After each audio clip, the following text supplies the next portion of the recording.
শনিবার সকাল 10টায় বাংলাদেশ চীন-মৈত্রী সম্মেলন কেন্দ্রে জুলাই জাতীয় সম্মেলনে যোগ দেন প্রধানমন্ত্রী তারেক রহমান। পবিত্র কোরআন থেকে তেলাওয়াতের মধ্য দিয়ে শুরু হয় সম্মেলনের আনুষ্ঠানিকতা। জুলাই অভ্যুত্থানের উপর নির্মিত প্রামাণ্য ভিডিও প্রদর্শন উপস্থিত সবাইকে রক্তস্নাত আন্দোলনের ক্ষত। শহীদ পরিবারের সদস্যদের হাতে স্মৃতিস্মারক তুলে দেন প্রধানমন্ত্রী। এদিন রক্তস্নাত জুলাই আন্দোলনে শহীদ পরিবারের সদস্যসহ আহতদের আশা, হতাশা, প্রত্যাশা সহ দাবি দেওয়া মনোযোগ দিয়ে শোনেন সরকার প্রধান। সম্মেলনে উপস্থিত শহীদ পরিবার ও আহতদের উদ্দেশ্যে দেয়া ভাষণে প্রধানমন্ত্রী বলেন, ত্যাগীদের মূল্যায়ন হবে, বের হয়ে আসতে হবে প্রতিশোধ পরায়ণতা থেকে। যে অন্যায়, যে অবিচার হয়েছে, যেভাবে তোমাকে মৃত্যুর মুখে ঠেলে দেওয়া হয়েছে, যারা এর জন্য দায়ী তাদের বিরুদ্ধে আমি প্রতিশোধ নেই, কারণ সেই ক্ষমতা আল্লাহ আমাকে এখন দিয়েছেন। আমি নিশ্চিত দুভাই আমরা একসাথে বড় হয়েছি, তাকে আমি চিনি, তাকে আমি জানি, একই রক্ত আমাদের শরীরে প্রবাহিত। আমার ভাইটিও সেই একই উত্তর দিত, যে উত্তরটি আমার মা আমাকে দিতেন। প্রিয় ভাই বোনেরা,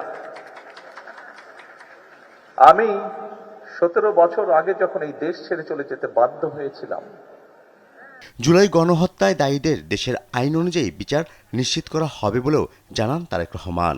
এখন যখন এই দেশের মানুষ স্বৈরাচার মুক্ত একটি দেশকে প্রতিষ্ঠিত করতে পেরেছে, তাহলে যে জন্য আপনি সেদিন নিজের জীবন বাজি রেখে রাজপথে এসেছিলেন, যে জন্য সেদিন আপনাকে দেখে উদ্বুদ্ধ হয়ে এই দেশের লক্ষ কোটি জনতা দলমত নির্বিশেষে রাজনৈতিক নিরপেক্ষ জনতা সেদিন যে নেমে এসেছিল, সেই নেমে আসাটাকে কেন আমরা শ্রদ্ধার সঙ্গে গ্রহণ করব না?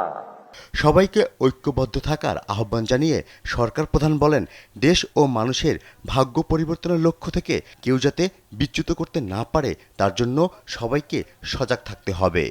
5ই আগস্ট যে অর্জন আমরা করেছি, এই অর্জন কোনো একক ব্যক্তি, কোনো একক রাজনৈতিক দলের অর্জন নয়, বরং এই অর্জন দল মত নির্বিশেষে বাংলাদেশের প্রত্যেকটি গণতন্ত্রকামী, প্রত্যেকটি শান্তিপ্রিয় মানুষের এটি অর্জন।